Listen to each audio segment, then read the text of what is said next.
Je m'appelle Bear Grylls et je pars à l'assaut des défis les plus extrêmes aux quatre coins de la planète. Là où il est important d'avoir des bons gestes de survie pour éviter la mort. Je n'ai peur de rien et je compte bien vous le montrer.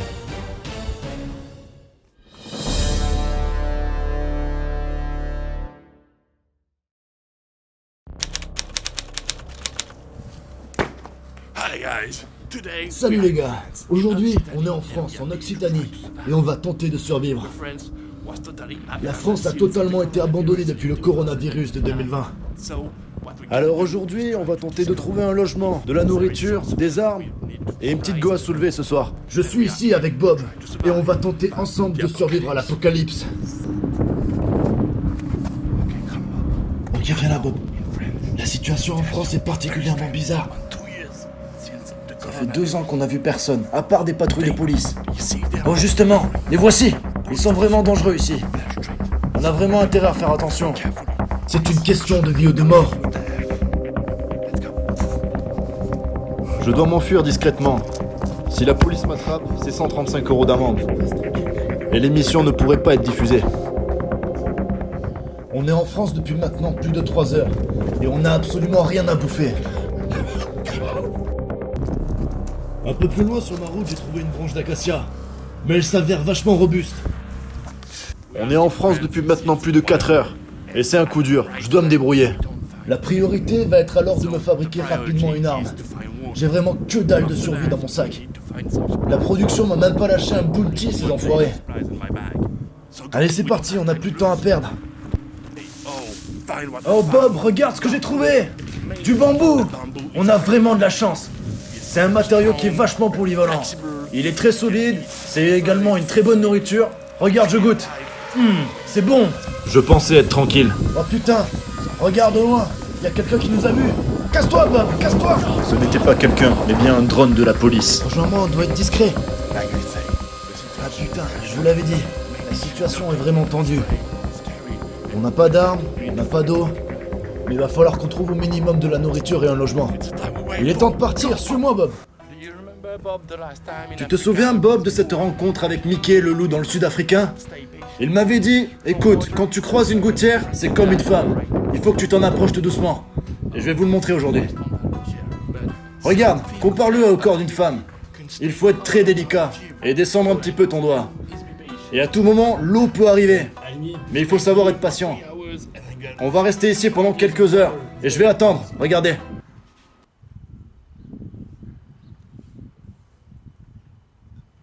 Ah, visiblement ça marche pas. Je pense que cette gouttière est trop âgée. Alors que j'ai toujours rien à manger, j'aperçois quelque chose. Peut-être une chance. Oh regardez, ceci est un frigo. Les Français l'utilisent pour pouvoir mettre de la nourriture dedans. Je suis vraiment chanceux.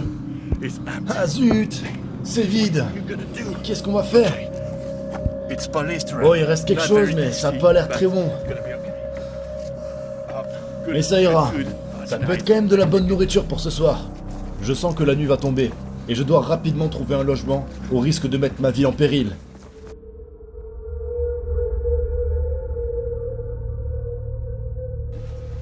Ok les gars, il fait nuit. Et pour faire un point sur la situation, on est vraiment dans la merde. On n'a pas d'eau, on n'a pas de nourriture, on n'a pas de meuf. Il va falloir qu'on bouge. Ok Bob, t'es prêt? Je décide de partir dans une ruelle sombre, en espérant pouvoir ouvrir une porte et pouvoir m'y loger. Mais j'entends un bruit, comme si quelqu'un était par là. Je ne dois pas faire de bruit. Quelqu'un m'a vu.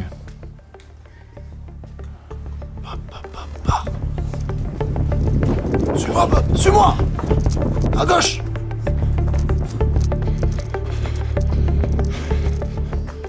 Ok, j'ai trouvé un endroit. Oh mon Dieu, il y a un homme mort ici.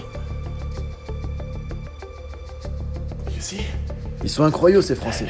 Ils peuvent vraiment mourir dans des endroits improbables.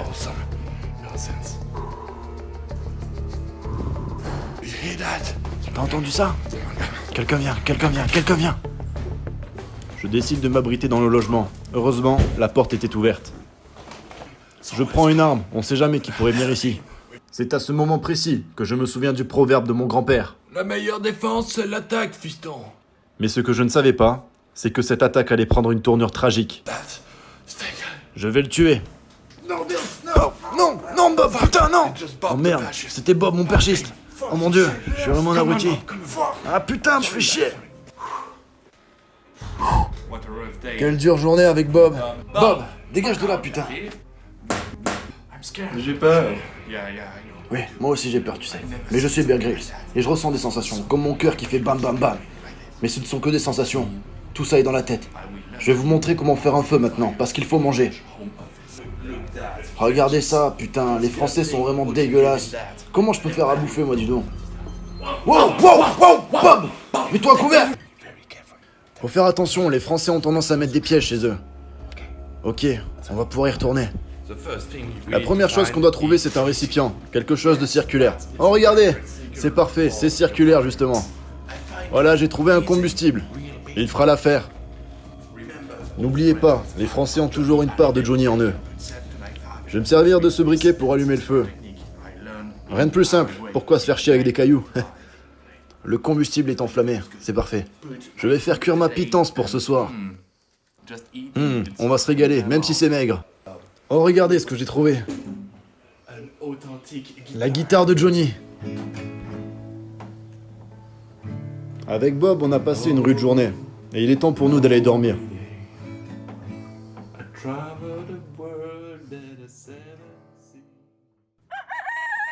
Mais la nuit ne s'est pas passée comme prévu.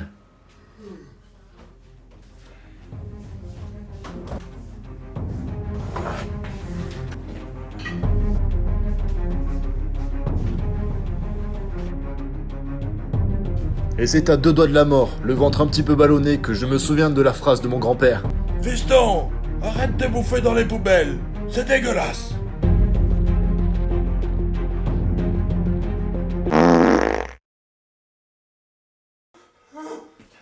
À ce moment-là, je n'ai qu'une seule idée en tête. Sauver ma peau. Je tente alors la technique ultime.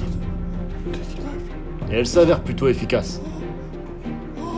Le confiné est aux anges. Voilà 2 ans qu'il n'a pas goûté la texture du PQ. Tu te rends compte, Bob? On a dormi avec un confiné sans même le savoir. C'était vraiment dangereux. J'entends un petit bruit. Il faut que j'aille voir ce qui se passe.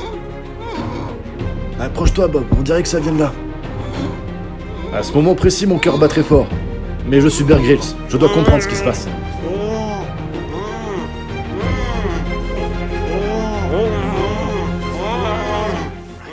Je viens de faire une découverte incroyable, Bob. Cet homme est attaché par l'autre confiné. Reste à savoir s'il lui servait d'objet sexuel ou de bouffe. On va voir ce qui se passe. Non, mais attendez, je peux tout vous expliquer. Non, je suis Bear Grylls. Et on va avoir une conversation, toi et moi. J'ai quelques notions de français, j'ai fait un stage au Canada. Merci. Vous n'arrêtiez pas à toucher. Est-ce que tu peux expliquer ton histoire? Tout a commencé en janvier 2020. Ça faisait 1 semaine qu'on était confinés et ça se passait plutôt bien. Mon collègue a éternué une fois. Puis une deuxième fois. J'avais pas le choix, vous comprenez. J'ai fait ce qu'il fallait. Wow, confiné, mais ton histoire est incroyable! Ça fait combien de temps que le type Lobo est attaché? Combien de temps? À peu près 2 ans. 2 ans? Mais, les gars, ça fait 2 ans qu'il est terminé le confinement. Mais qu'est-ce que tu me dis? Tu te fous de ma gueule? Je me casse! Ok les gars, l'aventure était périlleuse. C'était complètement fou. Je vous l'ai dit déjà, ne le refaites jamais à la maison. Bon, écoutez, on se retrouve la semaine prochaine, avec des Russes.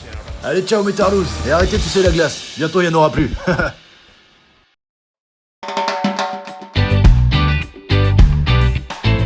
Ben, en vrai, il fallait que je vous dise, guys, vous êtes pas si mal encore.